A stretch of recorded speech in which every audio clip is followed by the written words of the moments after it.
Big shout out to Rotomoto first off and foremost, because he put this together, and I don't think I can ever do something like this that was like perfect. He revealed everything that was perfect.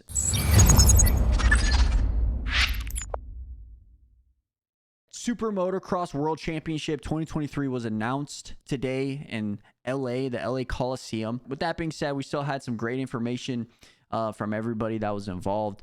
And I think the most important things were like the scheduling, how it works, the track map for the playoffs that were like gonna happen later in the year. But let's just get into it. I'll give you guys my thoughts and points as I was watching it and go from there. So with that being said, let's start this. Can you guys hear it? I don't even know if you guys can hear it. A ton of information about the 2023 AMA Motocross and Supercross seasons, in addition to the brand new playoff format being debuted. So for those of you who don't have the opportunity to watch the entire press conference, here are the important notes that were revealed today. Let's go over the schedule first before getting to the SMX format and the TV package details at the end. First, the schedule. We already knew it was going to be 31 total rounds, with Supercross staying the same at 17 rounds, the 12th round of Motocross being cut, Monster Cup being retired, but a 3-round playoff format being added to the end to make it a total of 31 races from January to October. That's a long time. I'm not even going to lie. Supercross. That's a long time to race a motorcycle. You have from January to October, 31 races. And I'm not mistaken, you have 2 weeks in between SX and MX. You have 1 week in between, I think maybe 2 rounds in Supercross. And then you have 1 week in between the playoffs after Motocross. So you really are, it's a grind from January, let's see, the first race. January 7th all the way to October. That is nuts. These guys are going to be so tired. With the scheduling being how it is, I don't see these guys that are going to be doing this Super Motocross World Championship going overseas in the offseason. I think they're going to take a longer break. Honestly, I think they're going to take a longer break in the offseason, give their body rest, because you only have October. It's like the beginning of October it ends. October, November, December. You have 3 months and you're back into Supercross for the next year. It's a long toll on that body. So that's going to be very interesting to watch. January 7th in Anaheim. With one thing to note on this, what is Snapdragon Stadium? What stadium is that? Is that the college football stadium? I have no idea. I got to look that up. The Supercross champions being crowned May 13th in Salt Lake City. Compared to the 2022 season, we will lose the 3rd round in Anaheim, as well as Minneapolis and St. Louis being dropped from the schedule entirely. Tampa Bay's back. To replace these 3 rounds, the series will be traveling to Tampa, Houston, and Nashville, with East Rutherford swapping in for Foxborough, as has been covered. So this is interesting as well. April 8th, Glendale, Arizona. Arizona Supercross has always been in February. Always. It's like been late January, February. The reason why it's in April, I believe this year's Super Bowl is in February. So they want to have the stadium ready for the Super Bowl. So I'm pretty sure that's why they pushed it back. I can't confirm that, but I'm 95% certain that's what's happening. Customary in recent years. The series will have 2 weeks off, taking a break on February 18th and April 1st, respectively. Atlanta will stay at the Motor Speedway instead of moving to the Atlanta Motor Speedway. Glendale, which normally takes place in January, will instead move towards the end of the season in April. The first of 2 East-West showdowns will take place in East Rutherford, with the second at the SLC finale, and the Triple Crown is back with rounds in Anaheim, Arlington, and Glendale. So I think the Supercross, it's basically the same season. With Supercross, same season, 17 rounds. I think it's going to be the same throughout the year. I don't think much really changed. They have Triple Crowns like he mentioned. You have East-West shootouts. So nothing really changed for the Supercross portion, which is cool. So I'm excited to see how that season goes, because it's going to be interesting later on, I believe. The outdoor schedule stays exactly the same as 2022. Same tracks in the same order, kicking off 2 weeks after the Supercross finale, with 3 breaks scheduled for June 24th, July 29th, and August 5th, with the final round that was previously at Fox Raceway being removed entirely, meaning the Motocross champions will be crowned August 26th at Ironman Raceway. I think that's smart. Get rid of the Fox too. I think they only included it because they needed another place to go for 12 rounds. Now with the Super Motocross World Championship being 31 rounds total, I don't mind having one round less in motocross. It's going to be a different for championship points because it's going to be less championships points given out. But overall, I think it's going to be completely fine. I think the races is still going to be insane. So I After don't see 1 much week being off different there. following the MX series, the first round of the Super Motocross World Championship Here's will where it take gets place interesting. September 9th, the second round September 23rd, and the final round October 14th at the LA Memorial Coliseum in Los Angeles, California. So what if I go back, September 9th, that's 1 week after motocross, or is it 1 week, 2 weeks after motocross, right? And you have 2 weeks in between that one, and then you have 2 weeks in between that. Like, that's crazy. Like, they're going from outdoors instantly to this, to this, to this. Like, your body has no rest. Yeah, they have a week off, but that week off isn't going to be like a week off. It's going to be prepping all week long. So it's very interesting to see how long these supercross, motocross guys can last throughout a year. In Los Angeles, California. These final 3 rounds are to be a sort of hybrid track, and we have a look at what we should expect in these 3 rounds after they revealed the track map for the finale in LA. This track map, at first, when I first saw this, I said, bro, that's just supercross. Because I really only thought about like this, like the back section, like this whole back section, soupy, everything leading up to this. And then this is where it gets more outdoors. But I don't know how much of an outdoor track you can put in the Coliseum. Yeah, you're going to have a big hill here, sand. Like, what are these supposed to be? Rollers? And then you have a tight corner going back across the start. And then you have an uphill down, and then you're back. I feel like they need to add more MX to this, but it's kind of hard. I don't know how they would without changing everything. So I don't really know.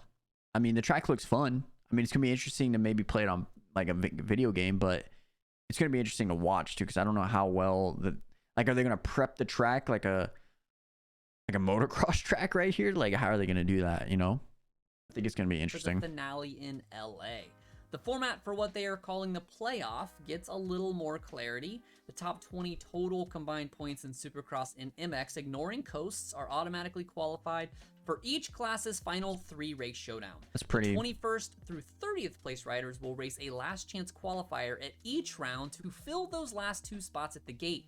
Any rider that wins a main event or outdoor overall are granted a provisional in the event that they are injured or have some other mishap that prevents them from making the top 20 cut, but the announcement is unclear if they automatically make it in as one of those LCQs or if they are just entered into the LCQ race, so stay tuned for more clarification on that point later.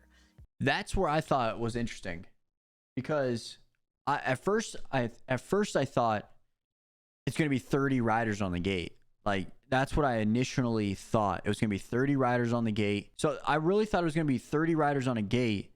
And then if say you get a win in MX or Supercross, you automatically get one of the 21st through the 30th spot on the gate. Now he clarifies it and kind of says like he's still uncertain too because it's still kind of up in the air. You will get a spot in the LCQ.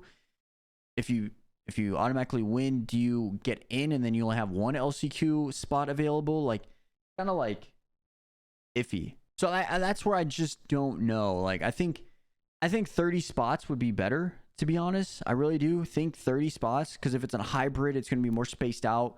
But then 30 guys on a Supercross track is kind of overkill. I think 22 is perfect. Even people say even less is be better, which, I mean, you would have less lappers for sure.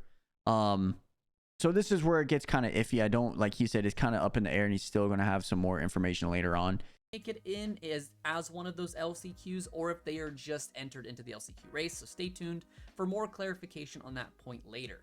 Each SMX round will be a 2-moto format, but they did not specify how long each moto would run. The first round is I'm going to worth say the about 20 typical minutes. amount of Supercross points, 26 for the victor, 23rd for second, etc. But Okay. the second round will instead award double points worth up to 52. This is where it kind of confuses me too as well. The finale in the Coliseum is the real Not big really triumph. confused. The final event is worth a staggering 78 points to the overall winner, with each rider scoring triple the usual amount scored for each position. That's where it's The like, series is still touting that $10 million.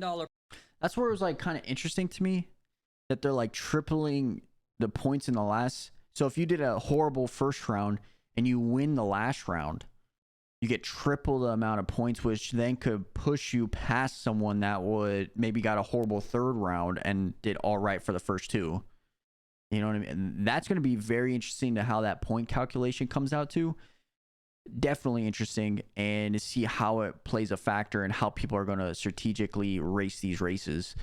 Purse for the championship that will be split between the series championship and the individual races, but Talking there was about the no prize more money. clarification about how that money would be broken down at this time. And I finally, the last remember- talking point of the day was the broadcast pack. For the prize money in the broadcast, I believe they mentioned that it's first place for 450 gets a milli, and then first place for 250 gets 500,000. But then it gets broken down per position after that. That's what I've learned. So it's kind of like the Monster Cup. If you guys ever watched a Monster Cup, instead of taking 3 races in one night, they're taking 3 rounds, and you're going to total up your points, right? So I mean, that's kind of like the similar concept I found to it. Package, as the series announced a 5-year deal to broadcast all 31 rounds on NBC and Peacock, with the package available for those outside the US available for over 140 countries. This is very nice. Some Having races will still Peacock, be broadcast on NBC, USA, having Peacock throughout and the NBC whole Sports, but it does seem season, like Peacock the whole will season be the will primary be way to tune in. ideal. You're wanting to watch each and every race live in its entirety. Yeah. Honestly, I think this is the biggest news of the weekend, as a 5-year deal is incredible for a sport that feels like it's been in constant limbo with TV providers after switching network multiple times in the past few years, and having it easily found all in one place will be great for core fans and new fans alike. Personally, I'm pretty pleased with everything we learned today. Still skeptical about the Super Motocross World Championship system, but it seems that a lot of people have put a lot of thought and work into this format. And the 5-year TV deal is huge for a sport 5-year that deal always is feels like the 5-year deal is massive for motocross. Massive for motocross and supercross. It's massive. it is one bad deal away from disappearing entirely.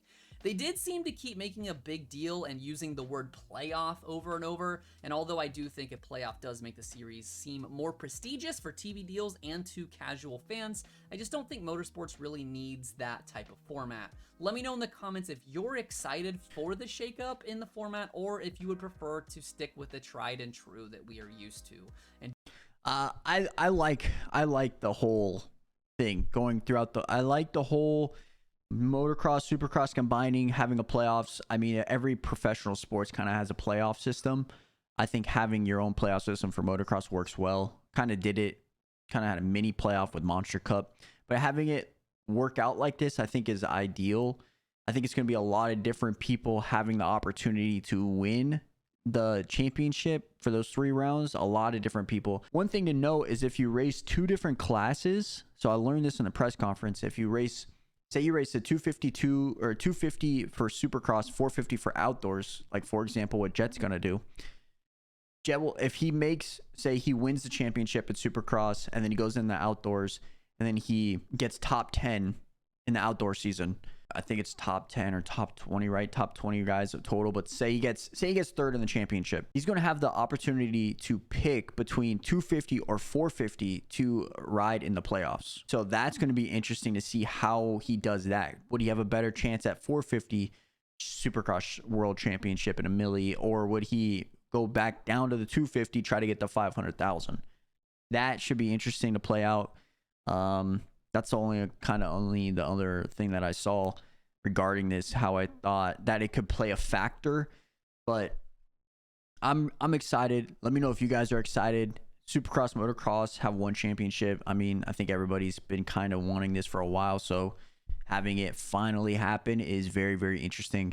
Let me know what you guys think in the comments below, and we'll catch you guys back in the next one. I'm excited for this.